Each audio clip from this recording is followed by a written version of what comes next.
Hi, I'm Anita Walker, Executive Director of the Mass Cultural Council, and welcome to our Culture Tech today. I am so delighted to have as our guest Diane Paulus, who is Artistic Director of the American Repertory Theater, A.R.T, in Cambridge at Harvard University. And thank you very much for taking time to be part of our conversation today, Diane. I'm so happy to be here. You know, the last time you and I were talking, we were so excited about our ambitions around the Mass Cultural Council's Culture RX program and the intersection of the arts and health. And somehow a health crisis has now intervened, stymied a lot of our forward motion in this regard. But let's talk about what you were thinking around where the arts and health meet. You know, I had that amazing meeting with you, Anita. Now, that one was over a year ago, and we were speaking about how to frame what we do in the arts, right? Not to change what we do, but actually how to frame what we're already doing in the rubric of well-being. And that had so much meaning to me because I think, you know, part of what we do as artists is we're trying to contribute to society, and we're thinking about, you know, what are the most pressing issues facing our country, and to realize that economic metrics may not be, you know, the only way we should be measuring, you know, how we're doing as a country, but that well-being is maybe even a more important metric. And knowing that issues like increased depression, anxiety, decrease in life expectancy were real stats coming out in recent years, you know, thinking about how are the real ways the arts can lift up the public health needs of our society, the public health topics, issues around empathy gap and inequity in healthcare. How can we muscle that, you know, as an arts institution? So I got really excited about the ART committing to a public health initiative over several years in our programming, in our resources, and ultimately in our plans for our new building on the Harvard campus in Allston. You know, what could an arts institution be like, a new arts institution coming into the world? What could it be like if it were as much an arts center as it was a public health center? And the irony has not escaped any of us that Yes. when we were talking about Culture RX, we were talking about new ways to connect people to our cultural organizations, to get people into theaters, to, as you were saying, and I have to say, I am in such admiration of your innovation and creativity and courage to think about a health center in a theater. I mean, how groundbreaking is that? And how perfect, what a perfect alignment. And of course, now we're telling everybody, stay home and stay alone. And that loneliness and isolation is what we were talking about Exactly. when we were talking about connecting people to the arts and culture. I mean, I'm still dumbfounded that we're having this conversation. I know, because it really was at the time, speaking about how to combat social isolation. And then we went into a phase where, you know, by necessity and for everyone's health and safety, we had to socially isolate. So it's still public health, right? What I think is so different now is it's not a removed topic.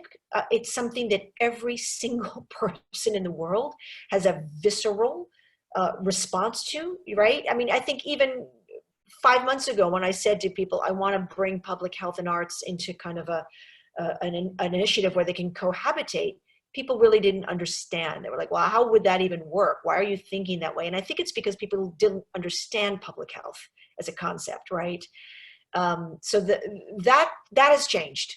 We know models, we know treatment, we know testing, we know about public health, and we know about policy and how policy is a whole part of the public health issues that we have to address.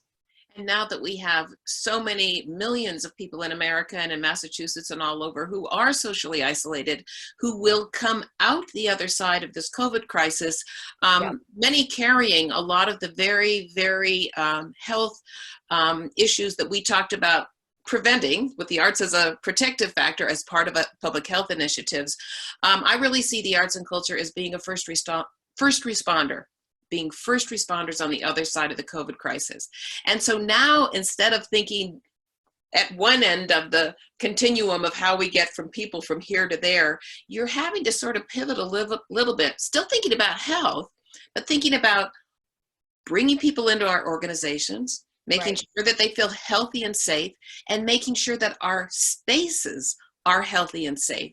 Now, before we get into that conversation, because you have a very exciting new partnership where you're going to be thinking through that, I want to speak to the many, many people who have joined us in this conversation. And I want to point out, if you are new to the Zoom conversation, there is a little button down on the bottom of your laptop on that little screen that says Q&A. And I would love it if you would give us questions, give us comments, just your reactions to the conversation, and really join us and be part of it. And I'll be keeping track of what you're writing to us and injecting that as we move along. But Diane, tell us about the partnership with the Healthy Buildings Program.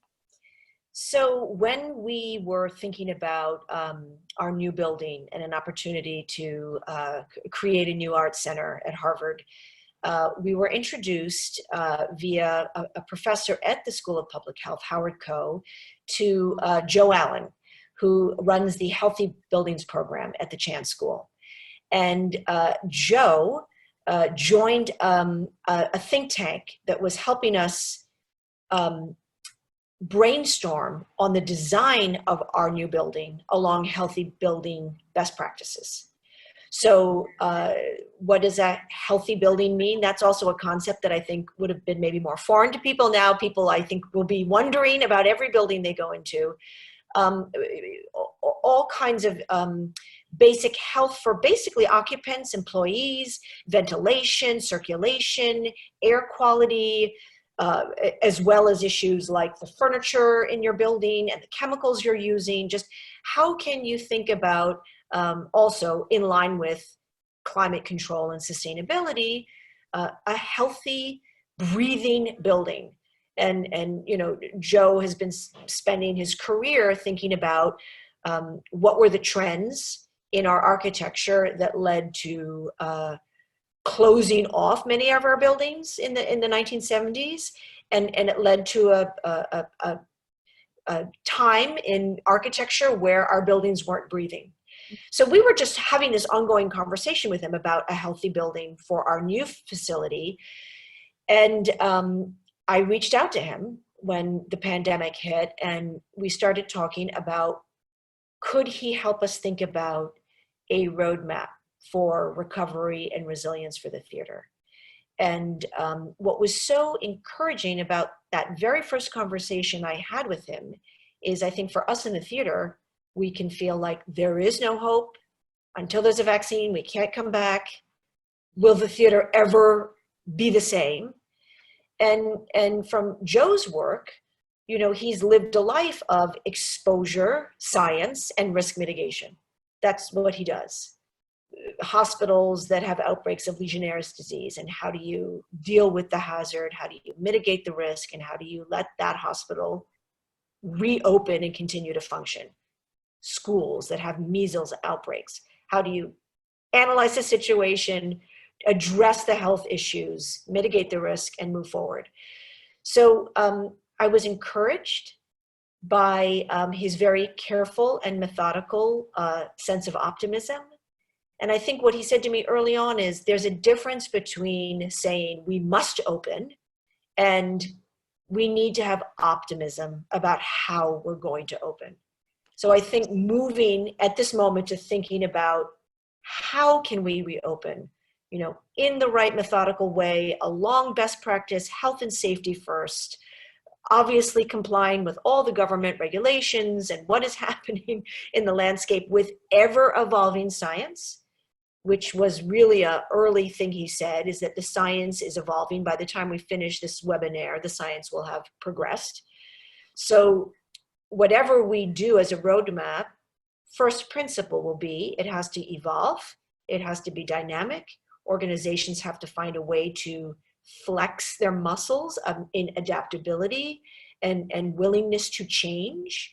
And that, you know, for me, particularly at the A.R.T, that's what I love to do with my theater, is adapt and change and be flexible and sort of think about next practice, not best practice. So that didn't daunt me. That was sort of like, well, that's kind of our wheelhouse. So maybe we can be of service to the industry if we can iterate a framework that the field can use. That is definitely your homework, Diane. That's what we love to come and see what you do, because it's always a surprise and a delight.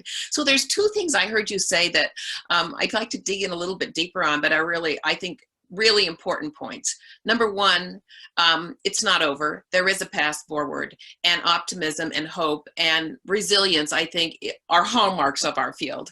And so I have never doubted for a minute that we will be coming back.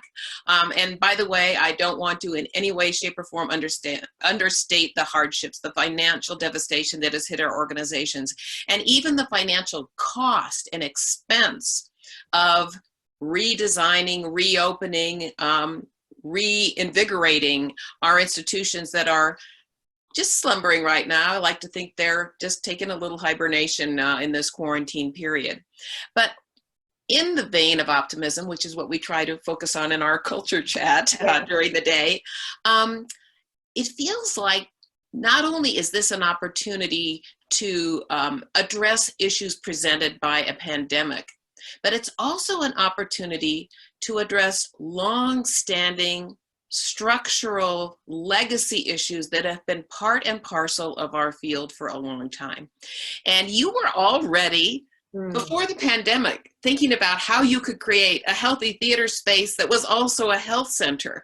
So the pandemic is maybe one way that you're thinking about creating a healthy space, but it isn't just to address the pandemic, it's beyond that. Right. Exactly. Yes. So I think it's really curious that what is that expression? Necessity is the mother of all invention. That we're in a time where everybody understands the need to pivot, right? And change is difficult, especially when you have an entrenched way of doing things. And the economic burden that we're all feeling is real. So every business, frankly, not just arts institutions, is thinking about, how can we survive this economically? So I think, we've been just trying internally to look at every aspect of our practice to think about how can we work in a way that puts the maximum resources into artists and staff and people, looking at where are ways we can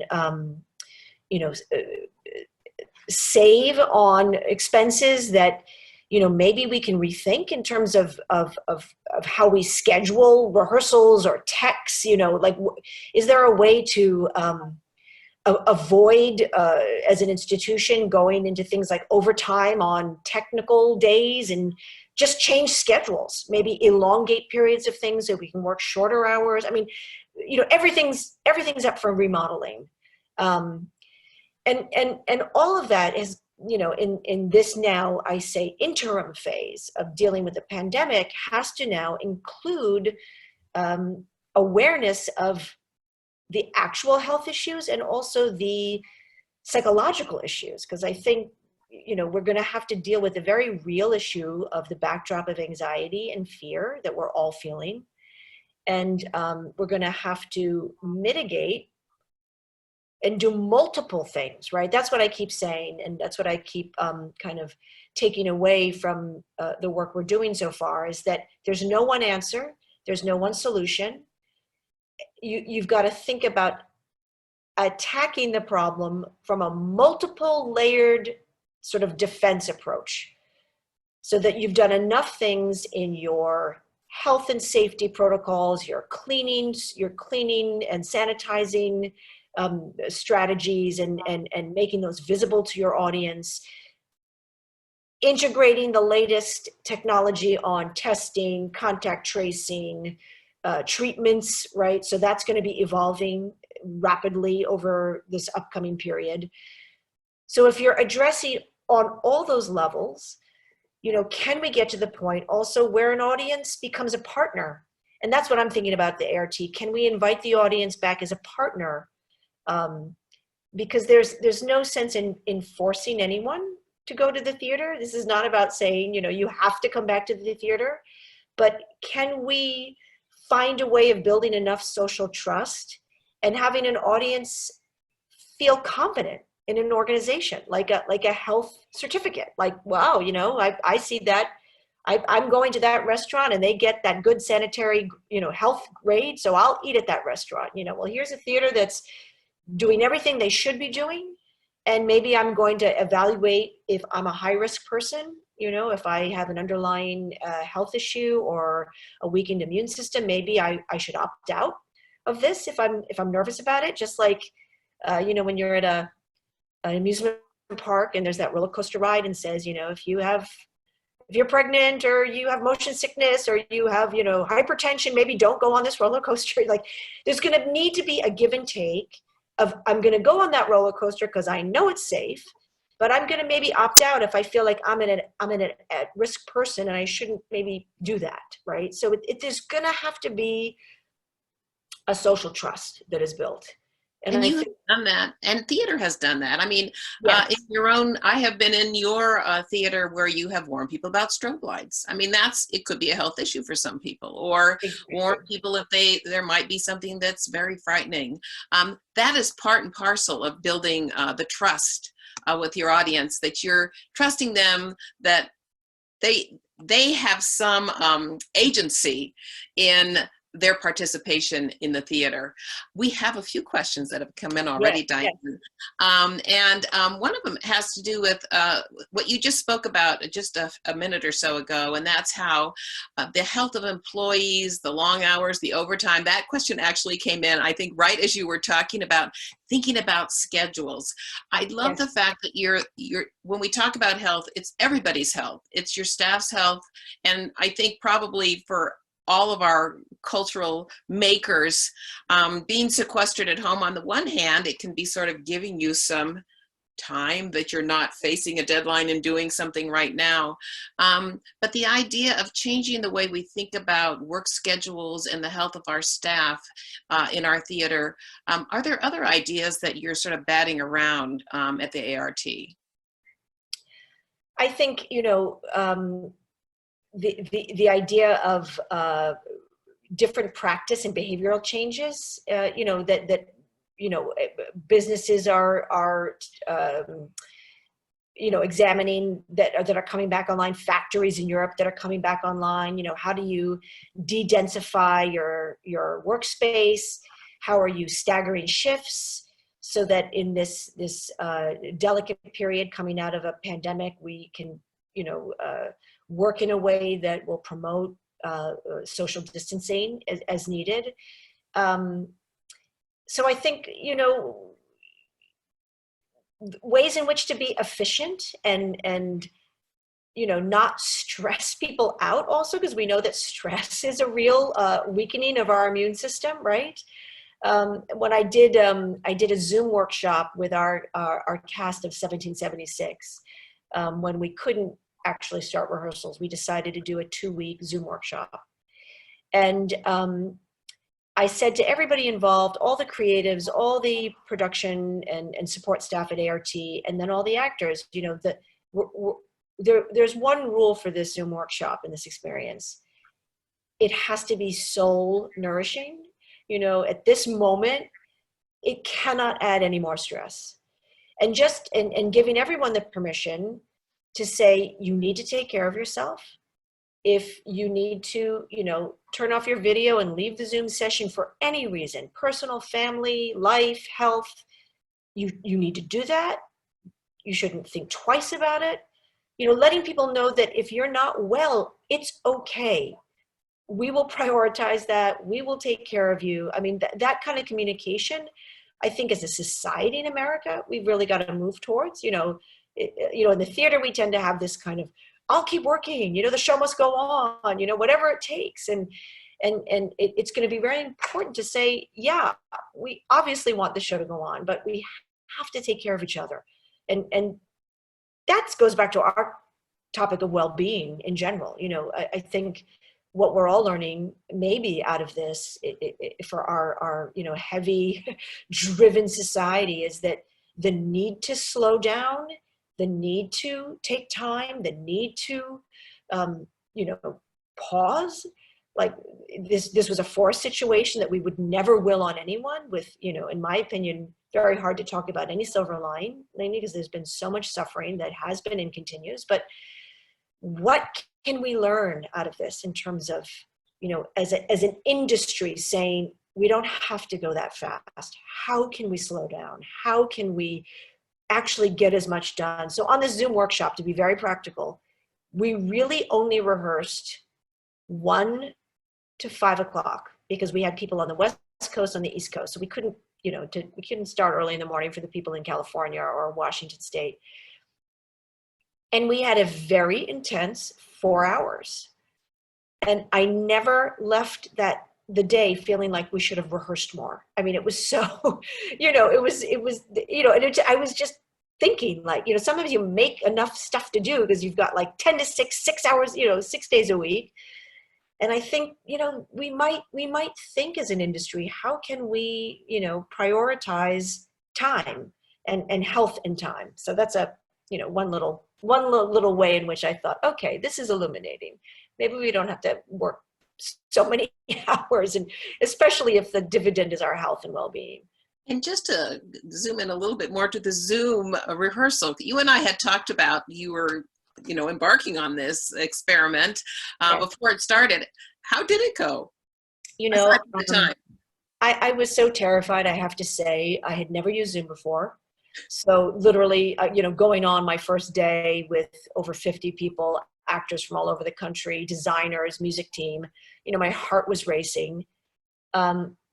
I did say to everybody, if this doesn't work, we have to be open to that. We've never done this before. Like you said, we've never, you know, there's no rules here. So we're going to make it up as we go. And we're going to need to really tune in and listen to each other and feel it out and not be afraid to assess how we're doing. You know, so it was constant self-assessment, constant assessment of the actors and the team, more time put aside to communication and check-ins, right? So these were all sort of practices that I think would behoove any rehearsal process, even when we're back in a room together, because time is precious, time is money, right? So we're always thinking, you know, we don't have time for that. We've got to move on. The result was an intensely deep bonding and a kind of focus on each other, which, you know, I didn't think was going to happen. And sometimes I think, you know, when you're in a big room and you're managing 50 people and it's you know, there are 1,000 things happening on Zoom, I had every single actor like in close up, you know, in the Brady Bunch box here. And I was watching them and I could see I was like a close up on their face. So I could see where their eyes went, emotion, you know, I could watch everyone in a different way. I mean, it was exhausting, but it was, and there was a quietness, right? Because everybody's on mute. It's that Zoom behavior of you stay on mute. So everybody was really listening to each other. And then you methodically listen to each person if they had a comment or a question. You know, it wasn't so that, I don't know, there was a heightened attention. And I do think I would be, you know, naive to say there wasn't also this heightened sense of we are doing this amidst, you know, the hardest challenge that is being thrown our way. So the will to find a way to connect. And you know, we did everything from dialect coaching sessions, music one-on-one sessions. We did research presentations. We read the script out loud. Every actor presented research on a part of the American history we were learning that interested them, related to their personal life. I mean, we got a lot done. So, you know, on the practical model, I thought, wow, there's a lot you could do in a Zoom platform, so that when you get in the room, maybe your time together is, you know, prioritizing what you have to do when you're together, you know? So that was a real learning curve as well. Not to mention the time-space continuum of shrinking the nation from coast to coast and bringing everybody together on the small. Absolutely, absolutely.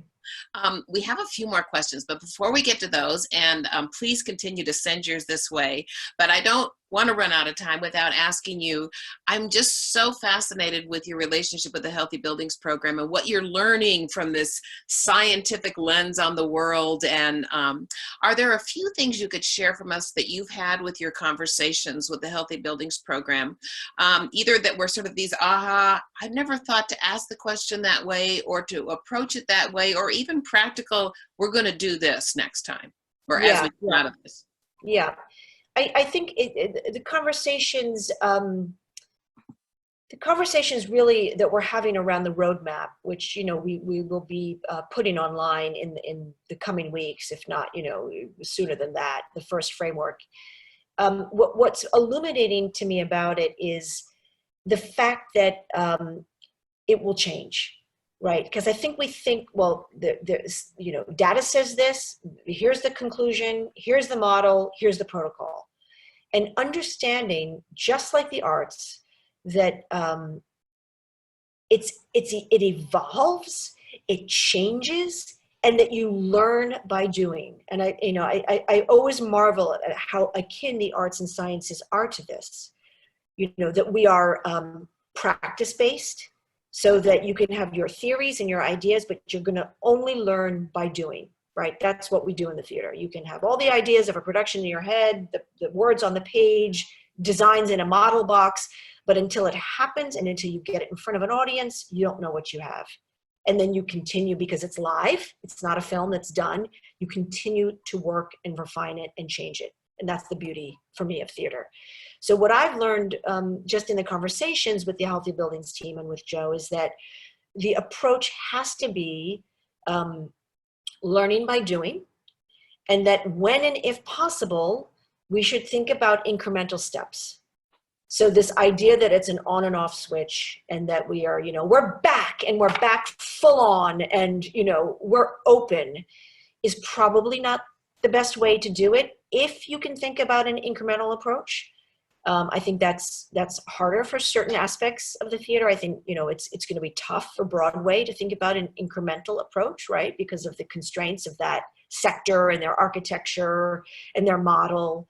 But if you are a theater like the A.R.T. in a not-for-profit space, where you can think about other things that are guiding your work, you know, your mission, you know, it's not a return on the dollar that you're thinking about, but you're thinking about mission, which in this case is about connection, right?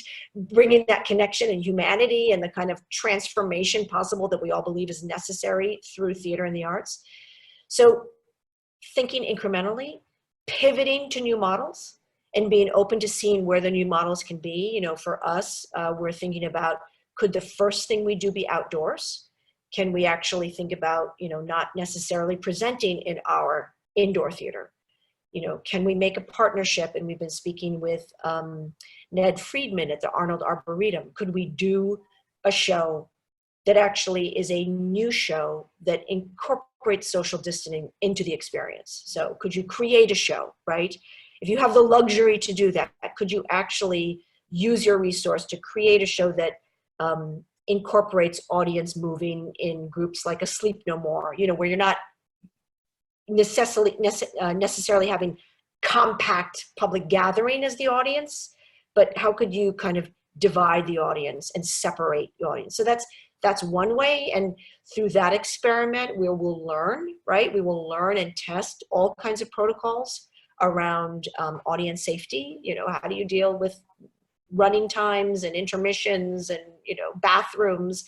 And if you can just iterate slowly and then apply what you're learning and scale up, you know, based on how it's going. So I think, again, flexibility, thinking outside the model, thinking about, you know, what can you keep online, like this experience of the Zoom workshop? What can you do? You know, how many meetings do you have to have where you're shoving 30 people in a room? What can you do remotely? And then what of necessity in this early phase has to be together in space? And, you know, how can you think about working in a way that minimizes all of the health risks that we're dealing with right now? I want to get to a couple of questions, and we will go a little over our 30 minutes. But Michael Ibrahim, who we all know because he works at the Mass Cultural Council, he's kind of tapping back into an earlier comment, I feel like, where you were talking about trust relationships with the audience and how we're really going to have to move forward with a partnership of trust with our audiences. He asks, is the ART involving stakeholders such as patrons to help create this recovery and the resilience strategies with the theater and with your other partners who are professionals in this area? Yes, I think it's the approach we want to take. We haven't officially said, here's our first event and this is how we're doing it yet. But when we do, I think we are going to reach out to our audience as partners. And it's something that, I've always thought about. So it's an extension of the way I've always thought about the audience, that, the audience completes the event. The audience is an actor. The audience is part of the collaboration. So if we at ART are going to look at some of our early activities as research, which is what, we'd like to do, and contribute our findings to the field, will there be audience that will join us in that, very transparently, that this is what we're trying, this is how we're trying it, this is why we believe it's safe, these are the protocols we're taking, here are behavior changes to expect at the theater. And if you are not at risk and you feel, you've gone through XXX testing and all those things that are going to be changing coming up, come join us. And I think that will be a very important invitation to the audience, that partnership. And I think we're going to have to do it to get over the feeling of,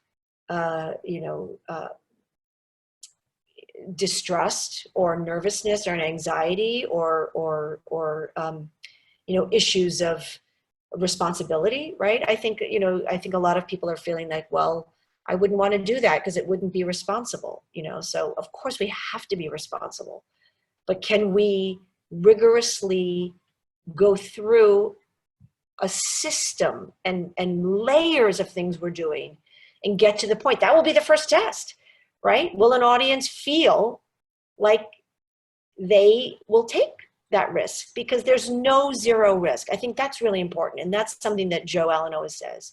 You have to understand there is no zero risk. I know a lot of people are saying, well, not until a vaccine comes out. I'm not going back to a theater. You can't expect people to come back to a theater until a vaccine. And I think, as we know, there's more resource being poured into, the science around a vaccine than ever for this one.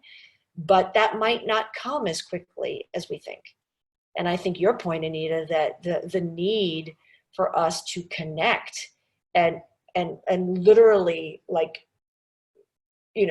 exercise the muscle of human connection is going to be so important to our health in a couple months from now, if not already now, that we're going to have to think about ways to come back if a vaccine is not done and approved and out in the world. I don't think we can wait until a vaccine.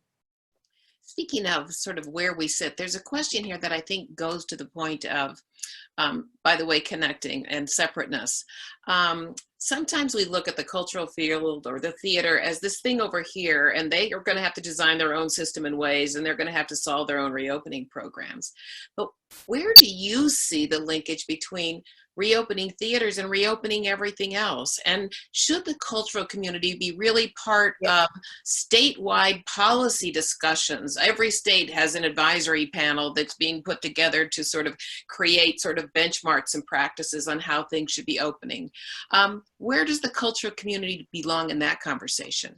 Yes, I think we do need to unite, because as everyone who works in the art sector, we know how important we are economically and in terms of employment stats. We need to come together, share our thinking, and be unified to the public and to our government and as advocates for our industry. that will be vital, not only the way I think about it across the professional sector, but my heart really goes out to every high school in America. And you think about when high schools are going to be opened, will the drama club be told, but you can't do the play? Yeah, you can go back to school, but you can't do the play, or you can't have that show on because that's too many people assembled in a room. So how can we help?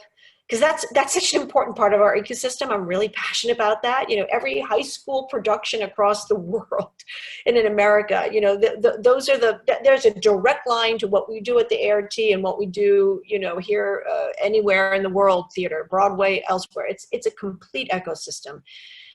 So how we can offer the protocols that make everyone feel like they are educated and armed with best practice and next practice on all levels. I think we're starting with theater first. We thought, could our work with the Chan School involve, dance and concerts? And we thought, well, we're a theater, so let's just start with the theater first, since that's what we do, and we can offer our theater and our activities as kind of the test case. But I'm sure there will be findings that can be drawn to other aspects of the culture sector.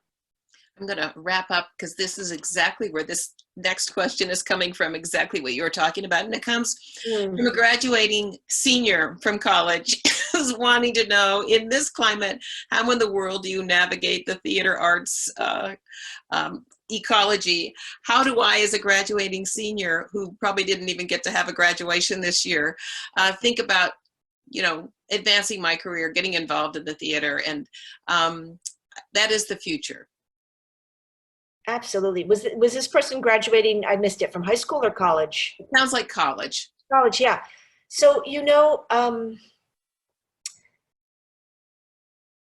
I want to give you hope. I want to give everybody out there hope, because I think it is what we're going through, we're going to need to process and continue to process. And it is exactly the arts that help us process what we've been through, right? Collectively and privately. So being able to tell our stories from this experience, sharing them, taking comfort that we were not alone in how we felt, like that activity, that essential human activity of coming together and telling stories will never go away, and it will be more necessary than ever. We're going to need to stay open to how that will actually practice, right? That might be slightly different in the next year to 18 months. It might change faster than we think. We might recover faster than we think. We've just got to stay flexible. But I think, to tap into the desire to be part of the movement that's going to help heal the country. Like you said, how can we be, the next phase frontline workers in ministering and kind of guiding us through the PTSD we're going to have coming out of this and continue to come out of this? That's going to be necessary, essential work. Hope and optimism. Yes. You got me onto that. Diane, you are doing such important work, and I'm hoping as we all continue to learn together, we can share our learnings, and I hope you'll come back and talk to us again. Thank you so much. Thank you for your innovation, your creativity, your courage, and all you're doing for the arts and culture. And back at you for all you do advocating for the arts, Anita. You're the best. Thank you, Diane. And thank you all for being with us today. Bye-bye. Bye.